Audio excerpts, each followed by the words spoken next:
Lots of stuff to go over, but to lead us off on today's show, we've got, speaking of basketball, we've got Utah State men's basketball head coach Jerrod Calhoun.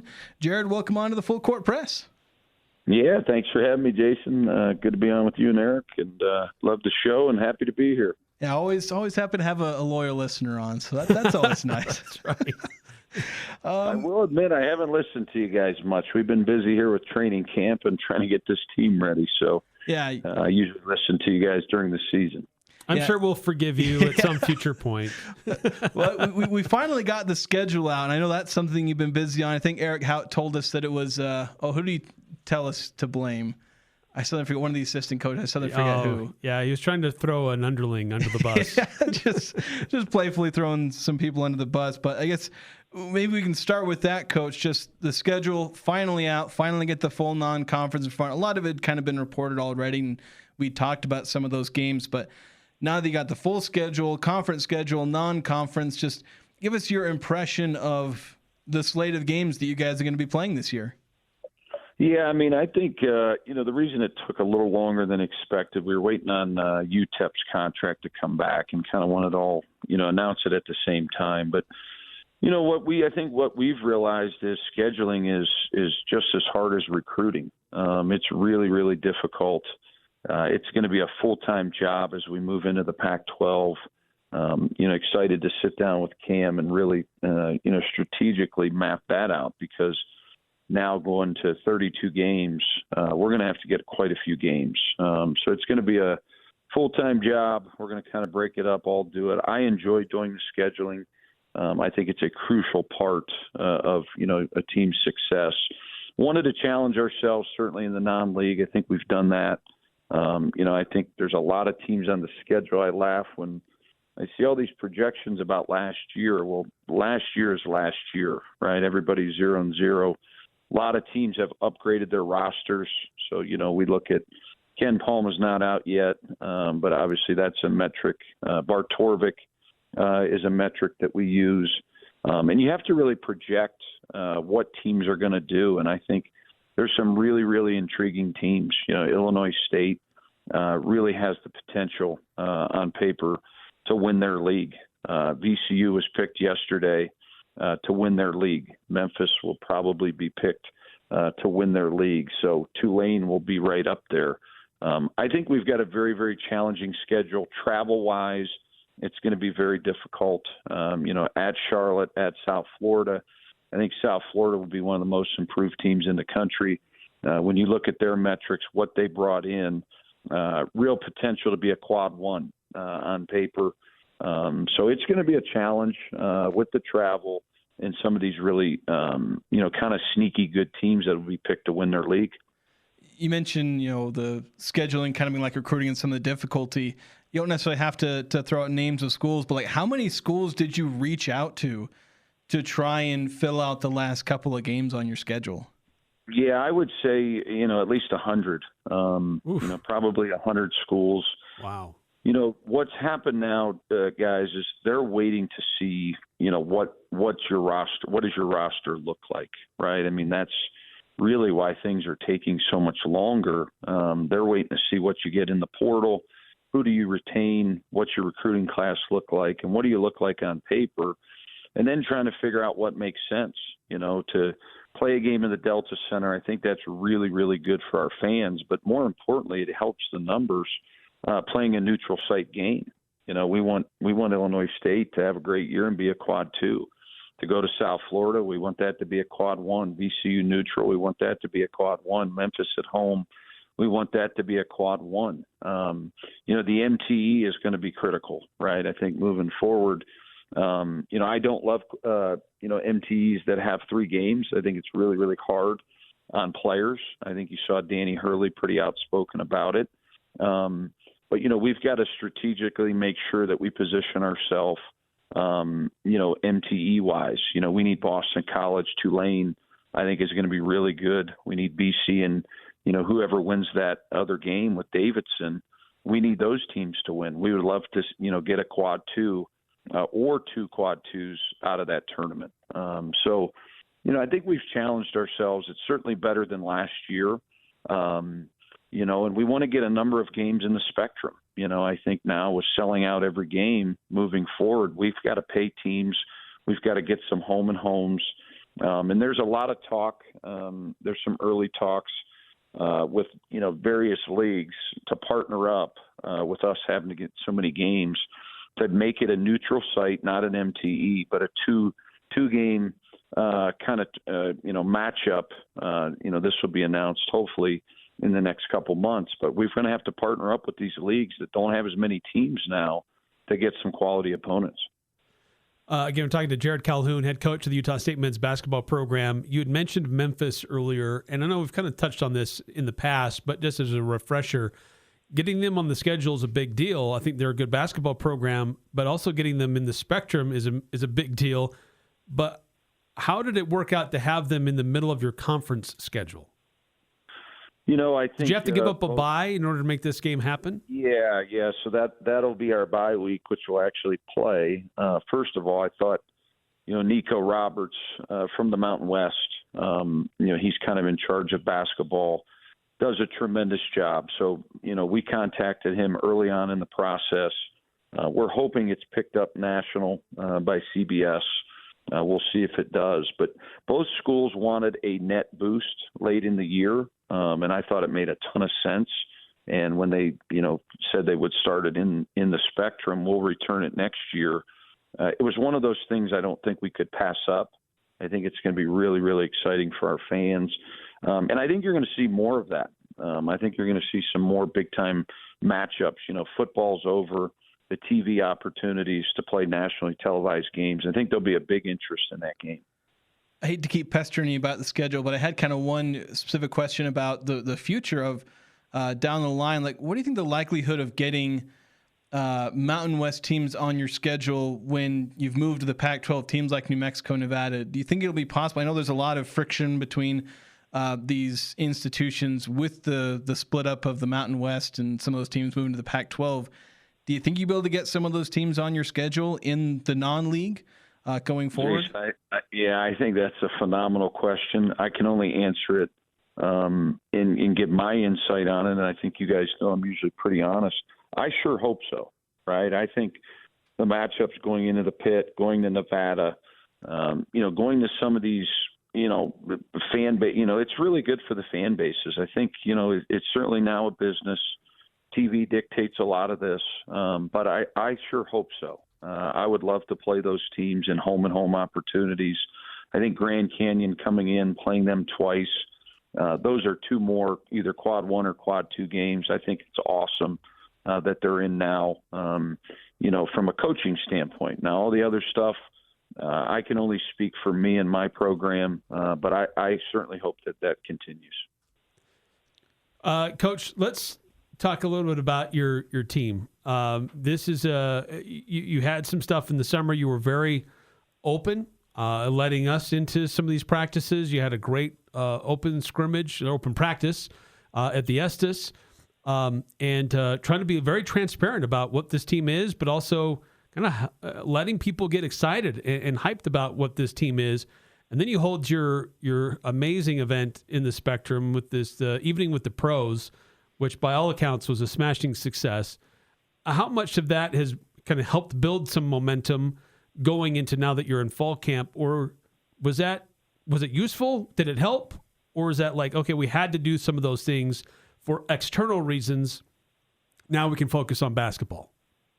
A little bit of both. I think it's really good for our guys, especially our 5 freshmen and our new guys to get acclimated with the fans. I think, we'll probably try to do maybe one more open scrimmage here in the next, 3 or 4 weeks. We do have 2 exhibition games, which hopefully we could talk a little bit about the home game.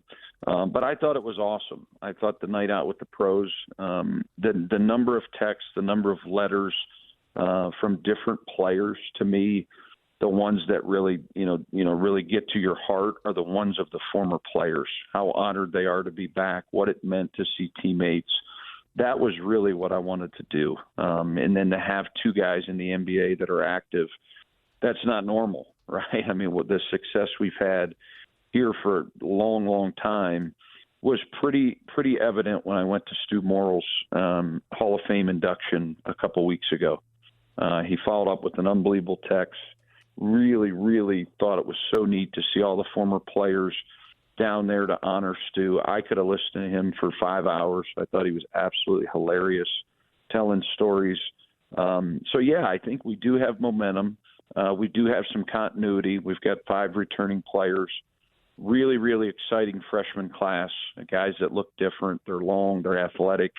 And I think our transfers have done a nice job of coming in here and understanding that they've got to take ownership of the program, right? You don't play for Utah State, right? You are Utah State. And that's what I've talked with these guys. We're kind of in camp mode, preseason camp mode. We're really, really trying to get these guys in the best condition that we possibly can. We're making it extremely difficult on them.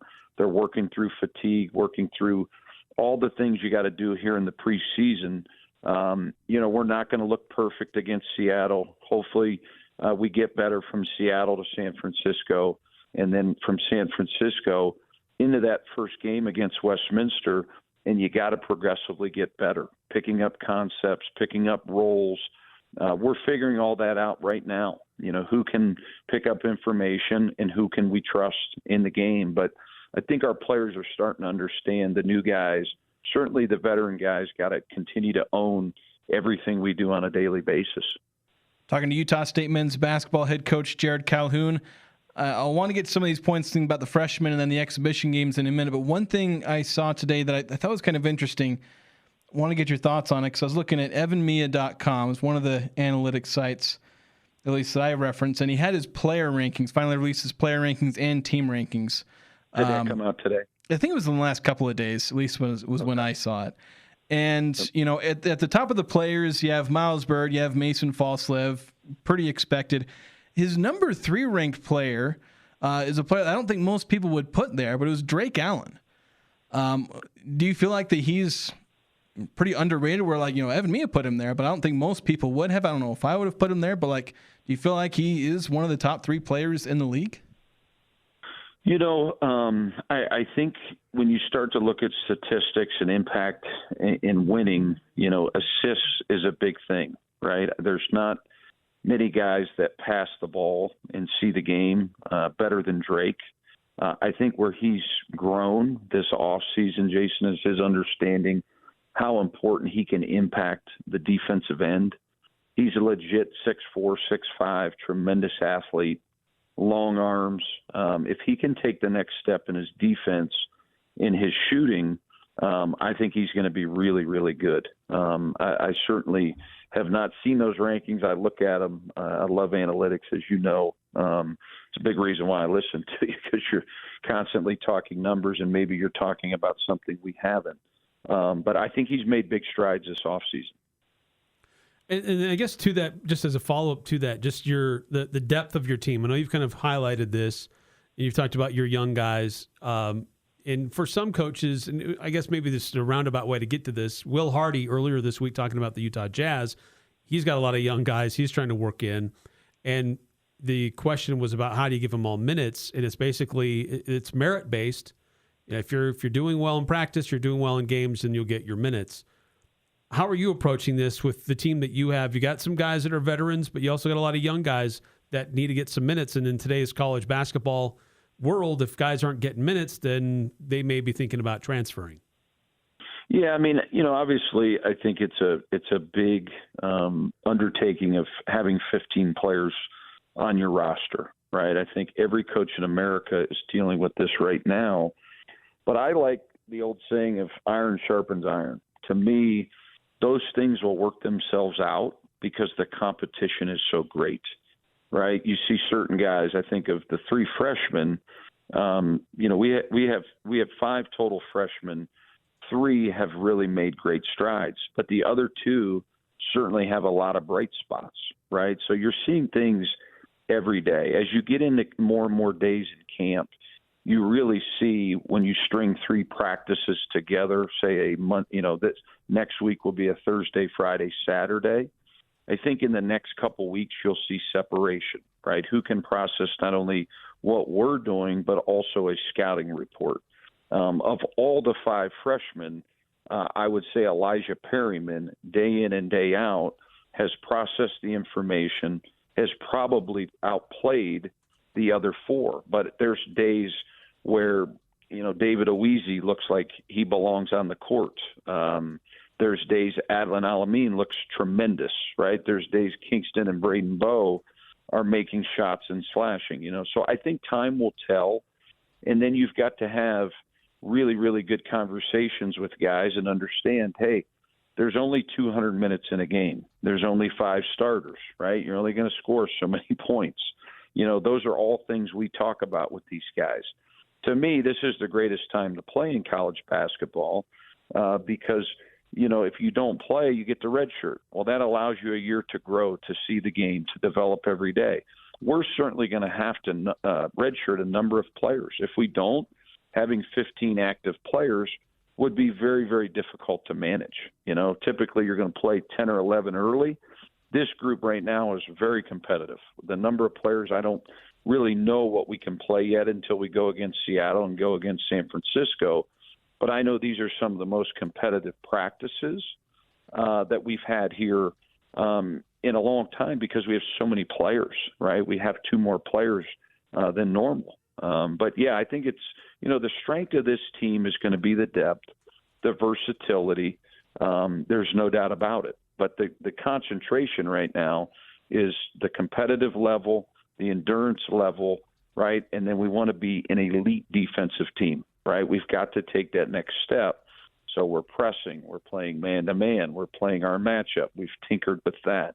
We have more length on the wings, right? We have guys with 7-foot wingspan on the wing and Adlin, right? We hadn't had that. That's very, very a nice thing to have. But we also got a lot of guys that don't know what winning looks like on a daily basis. So we're making it extremely difficult on them right now in our drill work and fighting through that fatigue to get them ready to play a game.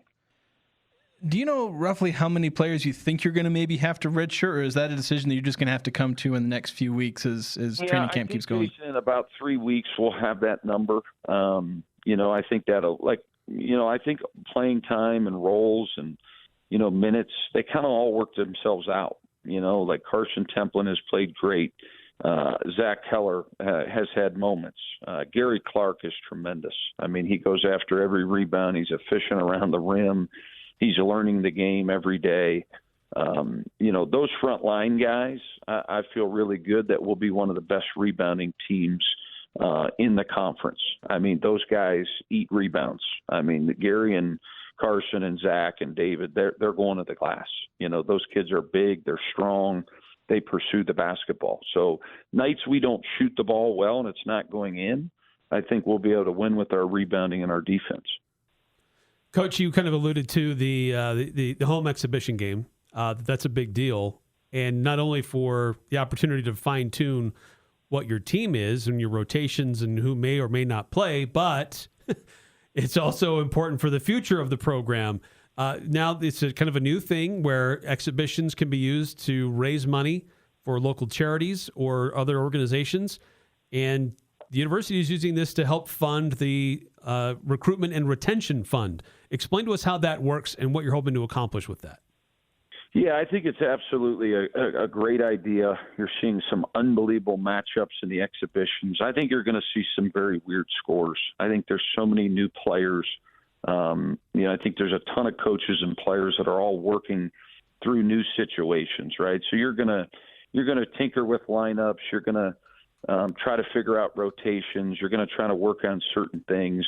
Obviously, they don't count in the scorebook, but I think it's a great opportunity to put on the jersey in front of fans and get better, right? We wanted to use this opportunity to not only do that, but also raise the money that we have for next year's roster in the new revenue sharing model where the universities are sharing revenue with the student athletes. Next year will be the first time we've done that here at Utah State. It's a way to jumpstart our program. The goal would be to sell 5,000 or 6,000 tickets. Of course, we'll get probably 3. I'm hoping every herd ticket, but let's just call it 3,000 there, and we go sell another 6,000 tickets, $20 for the adults, $10 for the kids. All that money goes into that fund. I think it's a great win for us. The same thing with Illinois State. If we sell a certain number of tickets, which I'll get that number for you, we're going to get a kickback from the third party that's putting on that game for the retention fund. I think that's a $35,000. If we sell a certain number of allotment of tickets, that money will go in the retention fund. So the goal would be to raise $80,000 to $100,000 between the Seattle game and the Illinois State game, and I think it could be a really good jump start for our recruiting. Yeah, it certainly would be. That's most of the way toward, at least the thing you threw out the number of like a starting caliber Mountain West player is somewhere between 100 and 200,000, I think, if I remember the number. I don't know if that number's changed. Yeah, I think what's happened here, Jason, at our level, if you start to really study some of the leagues, right, you look at the Atlantic 10 and you look at the Big East. Neither one of those leagues has football, right? You're starting to see some of these projections to be very, very competitive, really good leagues. We've recruited against some Atlantic 10 schools, right? We lost a player to an Atlantic 10 school. So they're putting right now on this year's roster between $3 and $5 million for their roster in the Atlantic 10, some of those top schools. So, I think it's going to be really, really interesting over the next 5 years, right, what this looks like. The new Pac-12, obviously going to be a tremendous basketball league. Any way we can help our university raise money for this retention fund, I think is a tremendous win. So those two games in particular, all the money will go into that fund. Coach, last question for me is just that last month it was announced that Utah State has sold out of its season ticket allotment. That's never been done before, which blows my mind. As good as basketball has been around here for as long as it has, that's never happened before. But single game tickets go on sale for some today, for others tomorrow. There's definitely a lot of excitement building for this season. I mean, what can you say to fans that apparently they're buying into this? They're excited. There's a lot of hype and excitement among the fan base getting ready for this upcoming season, and they're reflecting that by how they're spending their dollars. Yeah, I think there's a lot of factors, right? Certainly, number one, you have to credit our university and our ticket team. I'm in here quite a bit late at night. Their offices inside the Estes, where my office sits, they have worked extremely hard. They're extremely organized. They've put a ton of time and effort. So hats off to our team. Number two, the people that are buying the tickets, it says a ton, right? I mean, it's why you coach at a place like this. It's why you play at a place like Utah State. You're really only as good as your fans, right? And I think, nationally, there's not a better fan base, right? Our fan base is just incredible. I think it's also a testament to our players. You have 5 returning players. You have, on paper, the best incoming freshman class in school history. I think it's those things, there's been a lot of great recruiting classes, so I can't really, we'll see what the end result is, right? But on paper, it's really good. The transfers we were able to bring in. So I think there's real continuity in belief in the program. And it's just amazing. Even Stu Morrill made a comment about it. And there's been other former players that have made comments about it. It's really a brotherhood. And I think it's the ownership that the coaches and the players and the fans, they own this product, right? We all do this together. And that's been our message from day one. I think it was pretty evident at Night with the Pros what a special program this is. Yeah, we coach for the Aggies. We have players that play for the Aggies, fans that come to the games, but we're all owners. We're all taking ownership in this program and making it a special place. And I think if we continue to do that, the sky is the limit. And we've got to continue to see the momentum, right? We're seeing it in football right now. We have tremendous momentum in football, right? And you got to just keep going and going. And, it's everybody's believing and everybody's moving in the right direction. It's a great thing.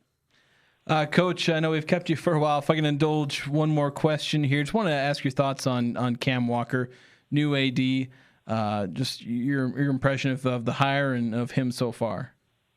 Yeah, I think anytime there's change, there's curiosity, right? Who is Cam Walker? I was pretty fortunate. The women's coach at the University of Tennessee, she came up very similar to me. And I know her husband. He coached Division II. That's a tremendous story with what she's done at Tennessee already in her career. But she worked with Cam. I have a friend on the men's staff, Steve McLean.